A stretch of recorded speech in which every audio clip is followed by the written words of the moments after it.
Baik, Assalamualaikum warahmatullahi wabarakatuh. Waalaikumsalam warahmatullahi wabarakatuh. Apa kabar anak-anak sekalian? Baik. Alhamdulillah baik, Ibu. Baik, di sini sebelum kita memulai pelajaran, ada baiknya kita membaca doa terlebih dahulu kepada ketua kelas. Silakan memimpin doa. Berdoa mulai.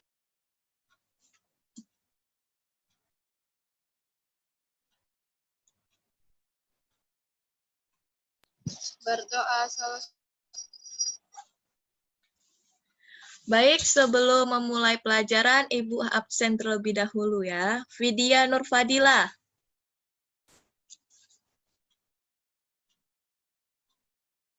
Ada Vidya? Ada, Bu, hadir. Anggi Dwi Pratiwi. Hadir. Sestia. Hadir. Sabira. Sabira izin. Sabira sinyalnya lagi nih ya, lagi gangguan ya? Ya, Bu, lagi gangguan.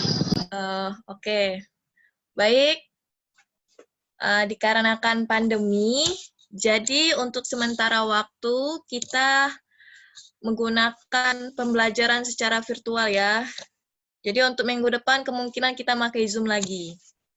Baik, kita lanjut materi yang kemarin. Materi kemarin kan mengenai batang, monokotil, dan dikotil. Hari ini kita akan pelajari mengenai akal monokotil dan dikotil. Tumbuhan monokotil dan dikotil. Tumbuhan tergolong sebagai makhluk hidup yang berada di muka bumi yang memiliki ciri-ciri makhluk hidup yang berbeda sebab tumbuhan juga mampu bertumbuh dengan bereproduksi. Tumbuhan memiliki keistimewaan, yaitu mampu memproduksi makanan sendiri lewat peristiwa fotosintesis yang memanfaatkan energi matahari dan karbon dioksida. Sifat semacam ini dalam ilmu biologi disebut sebagai autotrof. Sifat ini membuat tumbuhan menjadi sumber pangan bagi makhluk hidup lainnya. Itulah karena tumbuhan disebut sebagai produsen dalam rantai makanan. Karakteristik tumbuhan. Kira-kira sebanyak 3.500.000 spesies tumbuhan yang sudah dikenal oleh manusia dan tersebar di seluruh penjuru bumi. Jumlah itu didominasikan oleh tumbuhan berbunga. Yang pertama, tumbuhan berbunga atau dalam istilah biologis yaitu Anthophyta. Dalam tumbuhan adalah tumbuhan organ reproduksinya adalah bentuk bunga. Tumbuhan berbunga dilihat dari kelengkapan bunganya, dibedakan menjadi tumbuhan bunga lengkap dan tumbuhan bunga yang tidak lengkap. Tumbuhan bunga lengkap adalah tumbuhan yang memiliki bagian-bagian bunga seperti bunganya memiliki kelopak atau mahkota, sedangkan bunga tidak lengkap adalah bunga yang tidak memiliki mahkota atau kelopak saja. Kemudian ada bunga sempurna dan juga ada bunga tidak sempurna. Bunga sempurna adalah bunga yang memiliki putik dan benang sari. Sedangkan bunga tidak sempurna adalah bunga yang hanya memiliki putik atau benang sari saja. Tumbuhan berbunga mendukung terjadinya sistem pembuahan tertutup. Sistem pembuahan tertutup ini membuat tumbuhan berbunga dimasukkan ke dalam golongan Angiospermae, yaitu tumbuhan yang berbiji tertutup karena bakal buah melindungi biji tumbuhan tersebut. Pengelompokan tumbuhan berbunga berdasarkan biji terbagi menjadi dua, yaitu tumbuhan dikotil dan tumbuhan monokotil. Tumbuhan monokotil adalah tumbuhan yang memiliki biji tunggal, tidak tersebelah atau hanya berkeping satu. Monokotil adalah salah satu dari kelompok besar tanaman berbunga. Ada sekitar 6.000 spesies monokotil tersebut seperti rumput sejati dan anggrek. Sebagian besar dari mereka dibedakan oleh keberadaan satu daun biji dalam embrio yang terkandung dalam biji. Ciri-ciri pada tumbuhan monokotil sebagai berikut. Akar berupa akar serabut, jumlah kotiledon hanya satu, tulang daunnya sejajar, batang tidak berkambium, batang tidak bercabang, dan bunga berkelipatan 3. Karakter fisik tumbuhan monokotil ditandai oleh biji-biji kotiledon tunggal, daun-daun berjajar paralel. Bagian bunganya biasanya datang dalam kelipatan 3 dan butiran serbuk sari memiliki fitur bukan tunggal atau satu alur. Akar monokotil tidak memiliki kambium vaskular. Ada beberapa jenis-jenis yang termasuk tumbuhan monokotil, yakni suku rumput-rumputan. Contoh tumbuhan adalah padi, jagung, bambu, rumput, tebu, dan gandum. Kedua, suku pinang-pinangan. Contoh pada tumbuhan tersebut yakni kelapa, rotan, kelapa sawit, aren, dan sala. Yang ketiga, suku jahe-jahean. Contoh pada suku jahe-jahean yaitu kunyit, jahe, dan lengkuas. Keempat, suku nanas-nanasan. Contoh pada suku tersebut yaitu nanas. Suku pisang-pisangan. Contoh pada suku ini yaitu pisang Ambon, pisang kipas, dan pisang hias. Suku anggrek-angrekan adalah contohnya yaitu anggrek bulan, anggrek macan, anggrek yang tumbuh di hutan Irian Jaya. Selanjutnya, tumbuhan dikotil. Tumbuhan dikotil, setiap anggota tumbuhan berbunga, memiliki sepasang daun dan dalam embrio bening. Ada sekitar 175.000 spesies tumbuhan dikotil yang dikenal dan tersebar. Sebagian besar tanaman kebun, semak, dan pohon dan tanaman berbunga berdaun lebar seperti magnolia, mawar, geranium, dan hollyhock adalah dikotil. Dikotil biasanya memiliki bagian bunga kelopak, benang sari, dan putik. Sebagian besar daun berbentuk jaring, yang berarti pemburu yang mengalir air dan makanan menunjukkan pola seperti jaring. Pada batang, pembuluh biasanya disusun dalam cincin kontinu dekat permukaan batang. Sekitar 50% dari setiap spesies dikotil adalah kayu. Mereka menunjukkan peningkatan tahunan dalam diameter batang sebagai akibat dari produksi jaringan baru oleh kambium. Lapisan sel yang tetap mampu membelah sepanjang kehidupan tanaman ini, percabangan batang adalah hal yang biasa, seperti halnya akar tunggang. Pori-pori mikroskopis atau stomat pada permukaan daun biasanya tersebar dan berada di berbagai orientasi. Tumbuhan dikotil memiliki ciri-ciri sebagai berikut. Yang pertama, memiliki sepasang kotiledon atau bakal daun yang terbentuk dan melekat pada embrio dengan hipokotil. Kotiledon sudah berbentuk sejak tahapan biji dan mudah terbelah. Akarnya tunggang, pada bagian kaliptrogen yaitu tudung akar tidak memiliki tudung akar, akarnya berkambium, bunga memiliki kelipatan 4 dan 5, batang bercabang-cabang memiliki banyak dahan dan ranting. Suku-suku berikut jenis-jenis tumbuhan dikotil. Yang pertama, suku getahan, contohnya itu singkong, karet, dan puring. Suku polong-polongan, terimalu, petai, kembang merak, kacang kedelai, dan kacang tanah. Suku terong-terongan, contohnya kentang, terong, tomat, cabai, dan kecubung. Suku jeruk-jerukan pada suku jeruk manis dan jeruk bari.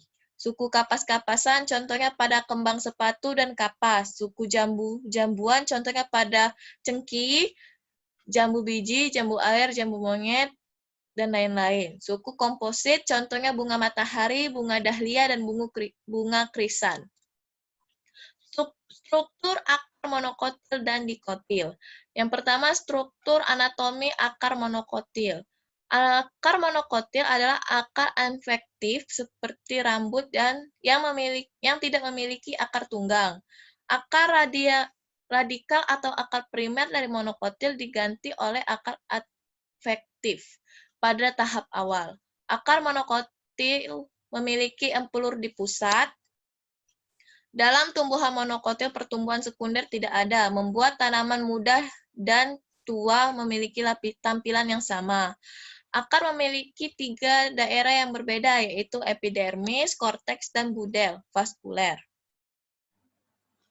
Yang pertama yaitu epidermis, adalah lapisan terluar terdiri dari sel-sel parenkimatik. Rambut akar dimulai daripada lapisan ini yang bersifat universal.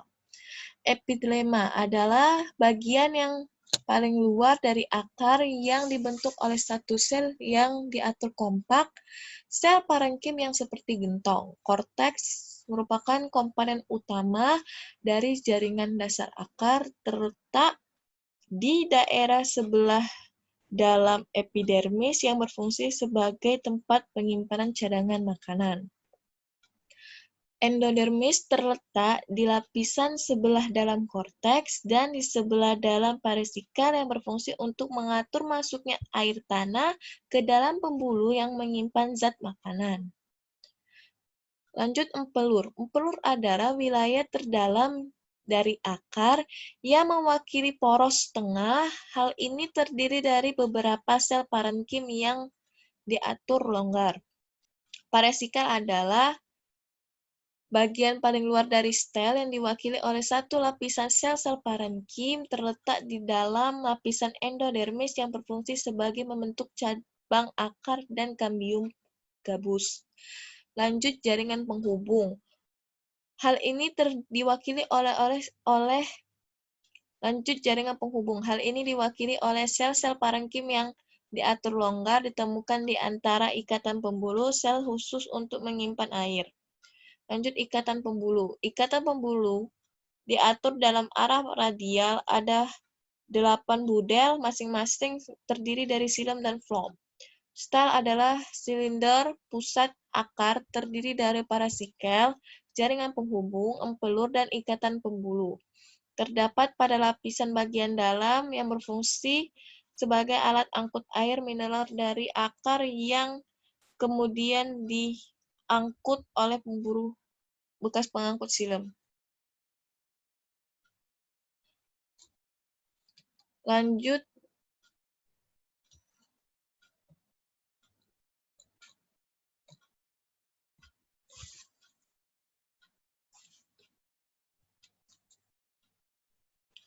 struktur anatomi akar dikotil. Sistem akarnya yaitu tunggang. Jika akar lembaga tumbuh menjadi akar yang bercabang, menjadi akar yang lebih kuat. Akar pokok yang berasal dari lembaga disebut akar tunggang. Radit primaria. Pada akar dikotil terdapat kambium yang melakukan proses berlangsungnya pertumbuhan sekunder. Empelur dan akar dikotil sangat kecil, bahkan tidak terlihat. Bagiannya yaitu epidermis merupakan bagian yang terluar dari akar yang ditumbuhi oleh rambut-rambut yang berfungsi untuk mengambil air dan garam mineral. Lalu korteks adalah tersusun dari jaringan parenkim. Jaringan parenkim ini berfungsi untuk menyimpan cadangan makanan. Endodermis merupakan jaringan antar korteks dan silinder pusat atau stel. Jaringan ini terdiri dari satu lapisan sel dan dinding sel yang tebal mengandung lilin. Di jaringan endodermis ini terjadi penganturan pemasukan air ke dalam jaringan angkut yang berada di dalam silinder pusat. Lanjut jaringan perisikal bersifat meristematik dan mampu membentuk cabang akar. Fungsi lain dari jaringan perisikal yaitu sebagai penunjang pertumbuhan sekunder dan pertumbuhan akar ke samping. Xilem dan floem terletak pada bagian dalam perisikal.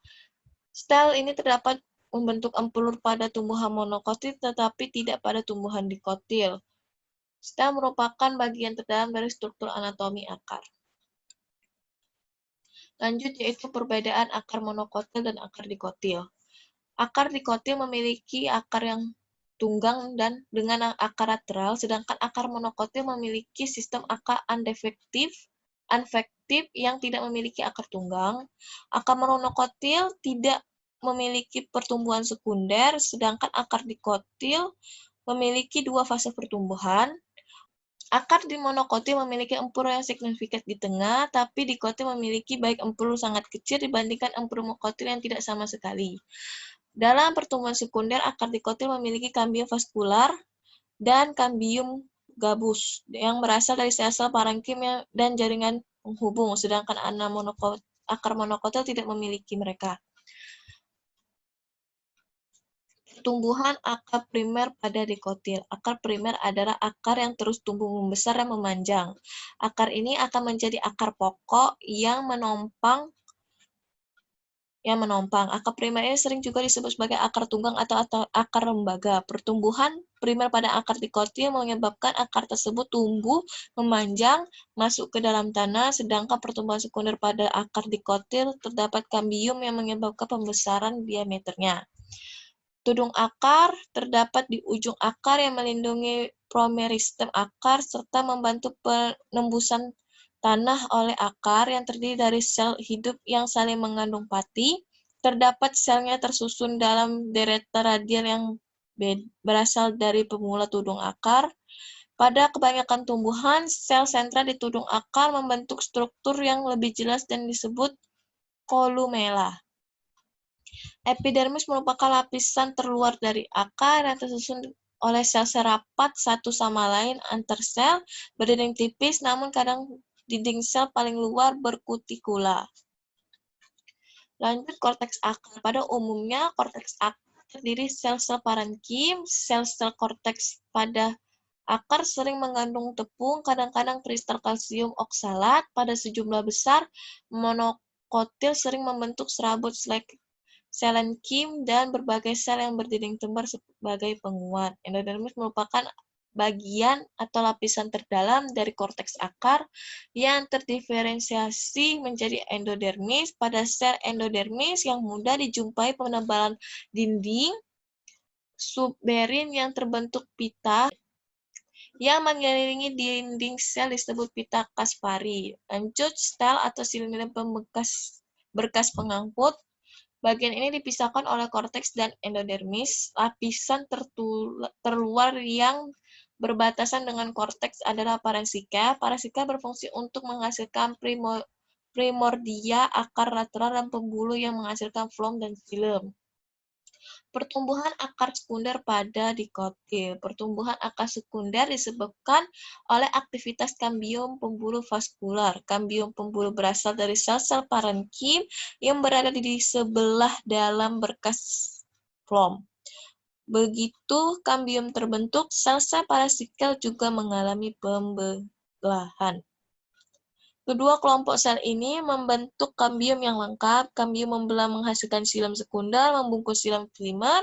Pada saat yang bersamaan, floem sekunder juga terbentuk. Setelah terbentuk, kambium gabus di bagian korteks dan parasikel. Jaringan gabus tumbuh ke arah luar, sehingga jaringan lama akan terkelupas. Parasikel juga berperan dalam membentuk jaringan gambus dan kambium gambus primer selesai membentang. Baik, mungkin sampai di sini materi kita mengenai akar monokotil dan dikotil. Selanjutnya, Ibu akan kirimkan kuis di Google Classroom. Silakan kalian isi. Terus, jika ada yang ingin ditanyakan, silakan bertanya di Google Classroom. Nanti kita akan membahas pertanyaannya bareng-bareng. Mungkin cukup sekian materi kita pada hari ini. Apabila ada salah-salah kata, Ibu mohon maaf. Kepada Allah, Ibu mohon ampun. Ibu akhiri, wabila taufiq walhidayah. Wassalamualaikum warahmatullahi wabarakatuh. Jangan lupa ngerjakan kuis ya anak-anak.